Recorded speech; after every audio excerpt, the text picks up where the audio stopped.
Alright, ladies and gentlemen, I'm here on the show, and I'm here to talk about the Texas Rangers beating the New York Mets. What was the final score? I believe 8-3 reaction here. I'll get on my stat sheet in a moment. This Mets team, been covering them a lot this season. They were so good to start the year, but they were 45-24, and they've just fallen off a cliff. Besides, there was a little hot streak with their offense. Other than that, the offense hasn't done much. The pitching hasn't been good. Their young starter only didn't even get out of the first inning tonight. And teams behind the Mets control their own destiny. The Mets are 21-30 in the second half. There's only probably a few teams with the worst record in the second half. The Reds and Giants behind them just got to start winning. And the first 69 games, the Mets were 45-24. The last 79, 31-48. They just look like such a different team than they were in the first about 70 games. I did not think there was a world where the Mets could miss the playoffs, but now it's a possibility. They've lost 7 games in a row, and that's their third 7-game losing streak this season. You can't have that many about 7-game losing streaks and expect to be in the playoffs. And by the end of the night, the Reds and Giants could be 1 game back, and the Arizona Diamondbacks only a few games back as well.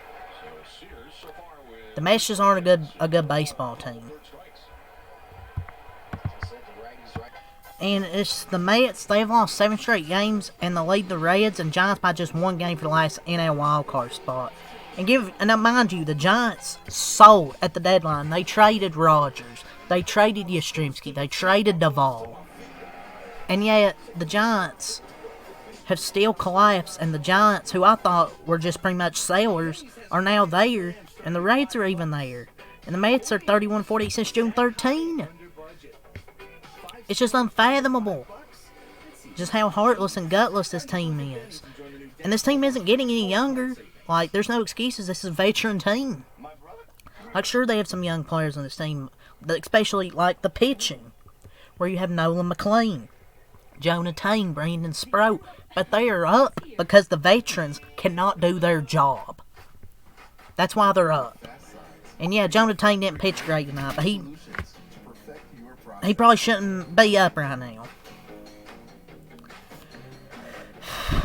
And it was 6-0 in the first inning. And then the Boo Birds come out. I mean, it really doesn't matter who's pitching. I feel like they're just booing anybody. I don't know if they're booing. They were booing, but I think they're just frustrated at this point. I think they're just booing the entire team. I don't think it's mostly Tang or Tong, whatever the fuck his name is. I felt those boos. It's probably everyone out there, to be honest. But yeah, this Mets team is just not good. And you just gotta feel for Jonah Tane or Tong. The Mets have asked a lot of their young arms in the 22-year-old starter. He just didn't have it tonight. And after only 2/3 of an inning, 6 runs across. Just gotta feel for him. Feel for him, man. Just didn't have it. And then Mets offense, they got 3 runs back from DeGrom but that was it. They only scored 3 runs off him over 7 innings.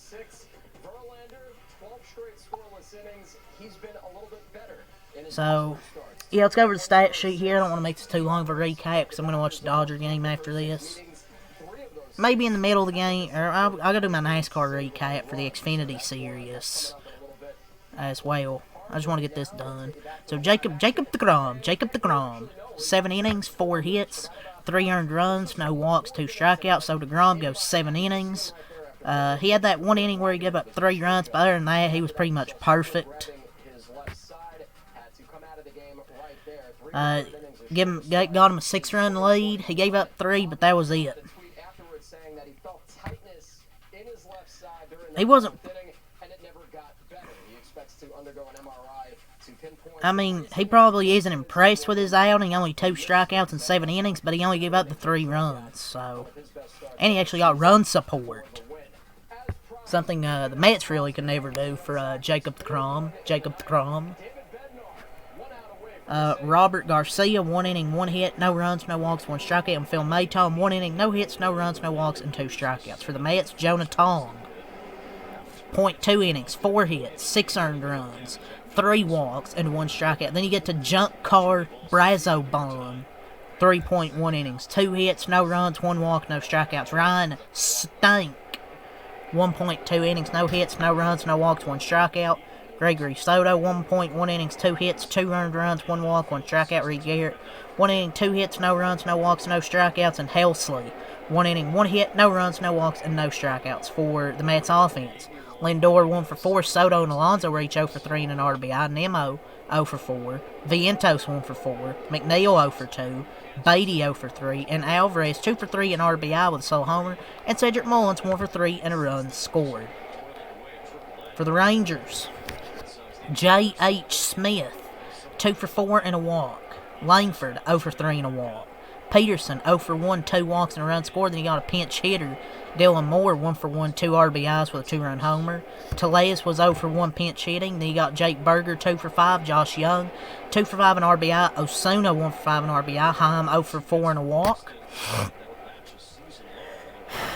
Freeman, 1 for 4, 2 RBIs. And Hellman, 2 for 4, 2 RBIs. There's been a bunch of guys that have been helping this team, but especially guys like Jake Berger's really come alive in the second half. Guys in the bottom of the order like Osuna, Freeman, Hellman, guys that have helped them in the bottom of that lineup. So let's go over the records and scores. The Texas Rangers had 11 hits, 8 runs, 6 in the first, 2 in the seventh. They improved to 78 and 70. The Mets dropped to 76 and 72. They had 5 hits, 3 runs, all 3 runs in the third inning, and 2 errors. Let's go over your scoring. Top of the first, Young single, Osuna single, Freeman single, and then a Hellman double. Bottom of the third, Alvarez homers, Soto and Alonso sac flies, and then the top of the seventh, Moore homers. So, Rangers have done a really good job, dude. They've got really, really hot right now. You know, they swept Milwaukee. They take game 1 here in New York, dominating 8-3. Their 2-strike hitting continues to be a thing. DeGrom wasn't great with his outing, but I thought he was good enough for the 7 innings. So this team's not good, man. Not good. So 8-3, Rangers win the opener in New York. So let's go over the pitching matchup for tomorrow's game. In Game 2 of this 3-game series, it will be Patrick Corbin against Brandon Sproat at 4:10 p.m. So we'll see if Brandon Sproat, another one of their young guys, see if he can deliver a good start here. Yeah, that's really all I got to say here. So leave a like, comment, subscribe for more, and next time out. Peace.